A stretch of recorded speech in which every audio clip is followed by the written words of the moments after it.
The sun shone brightly over the Santa Monica Pier, bathing everything in gold. Laughter resounded between the stores. Music drifted on the salty breeze, and the sugary aroma of cotton candy swirled around the people. Families walked along the wooden planks. Children tugged at their hands for just one more ride, and couples rested against the railings, hypnotized by the beat of the waves below. But amidst all the happiness, there was one unobtrusive figure, a young lady in a wheelchair, positioned by the carousel, attempting to blend into the din. She was Marissa Hart, aged 19, and her world had been turned around following a senseless car crash that paralyzed her below the waist. Still, she adored this place, the whirling Ferris wheel, the guitar-strumming street musicians taking up spare change, the ocean wind ruffling her face. Here she could almost forget, almost be alive again, but what she could not overlook were the stares, the way people noticed the chair first, then her. That morning, however, she made herself a vow. She was not going to let the fear have its way today. She'd get a lemonade, roll down the pier, and just be normal for a bit. But normal didn't last. Throughout the boardwalk, 3 young men saw her. Boisterous, arrogant, seeking trouble. One was clad in a boisterous floral shirt, tattoos creeping down his arms like ivy. The other 2, with their ripped denim vests, elbowed each other back and forth, grinning at their own humor, until their eyes met Marissa. Their grins hardened. They strutted toward her, the way hyenas circle a cornered prey. The one in the floral shirt leaned in close, smirking. Move. That single word hit her harder than a slap. Marissa froze. She'd grown used to whispers behind her back. But this was different. This was public, cruel, meant to hurt. Before she could respond, the man's boot lashed out and kicked her chair. The force sent her chair careening to one side. She gasped, hands instinctively flying out to balance herself, wheels screeching on the planks. She caught herself barely in time from falling over. Folks turned to stare, but nobody intervened. Nobody spoke. And that silence? That hurt more than the kick. Soft pause. If you think kindness must never remain quiet, if you think all people deserve respect, take a moment to like, comment, and subscribe to Real Kindness Stories. Let's make voices like Marissa's unheard of. But the men weren't finished. Their laughter became louder. Bet you can't even stand on your own 2 feet, one jeered, doubling over to laugh and having his friends egg him on. Every word eroded Marissa's courage, every sneering grin another fissure in her resolve. She wanted to vanish, but her arms, her heart, remained immobile. Then, suddenly, something shifted. It began as a noise, a low, far-off rumble rolling across the pier. The laughter ceased. Heads turned to the street. Single motorcycles started to arrive, chrome shining in the California sunlight. The sound of heavy engines rose louder, echoing like thunder from the sea.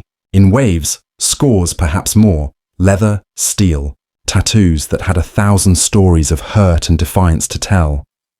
The earth felt like it was rumbling under Marissa's seat as the bikers pulled in their bikes and started making their way to the hubbub.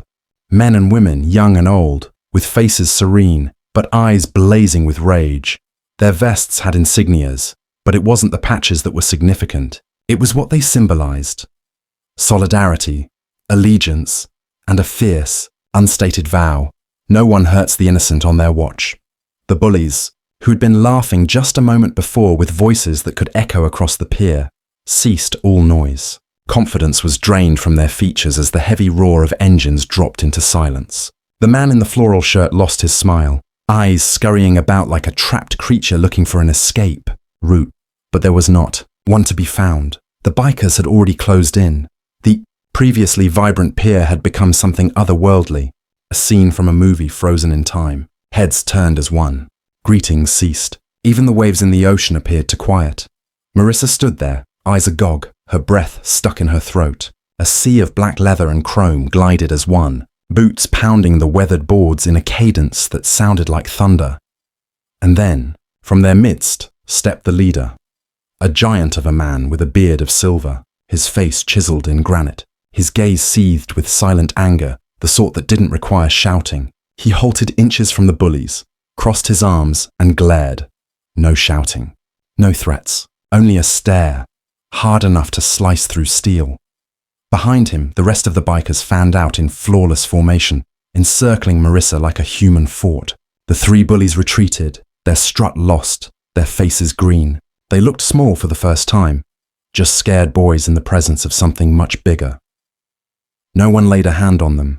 No one needed to. The message was as plain as the nose on their faces. You will not hurt her again. Marissa's heart beat so loudly that she could hear it ringing in her ears. For the first time since her crash, she didn't feel broken. She didn't feel helpless. She felt protected, seen, valued. The bikers didn't shout or make a scene. They didn't have to. Their silence spoke louder than any threat. The mood changed. The same crowd that had turned away just moments before now stared in shocked amazement. Phones rose into the air, cameras capturing a moment that no one would ever forget. The bullies backed away slowly, muttering curses, their heads bowed, defeated not by violence, but by sheer unity. Then something beautiful happened. The biker leader turned to Marissa. The steel in his eyes softened. He crouched down, meeting her gaze on her level. "You're safe now," he said gently. His voice was gravelly but warm, the kind that carried both strength and comfort.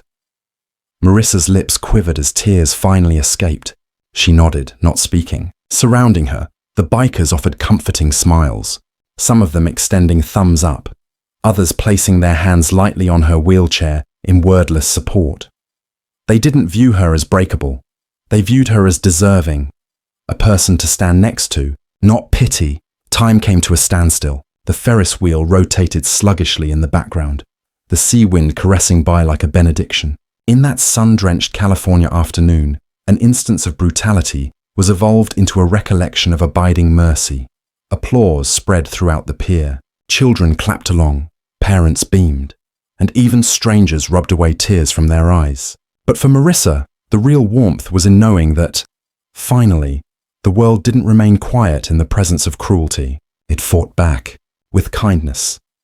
Days passed and the videos went online and went viral. Millions were witness to bikers standing guard around a wheelchair-bound girl. Comments were filled with words of hope, tales of how individuals remembered the days someone stood up for them, or the times they wished they had. Marissa's tale had expanded beyond her. It became a symbol, a reminder of what humanity can be when bravery responds to cruelty. Before we go, I have one ask of you. Leave a comment below with the phrase, "Kindness protects." Because the world doesn't need more silence. It needs more human beings who stand for what's right.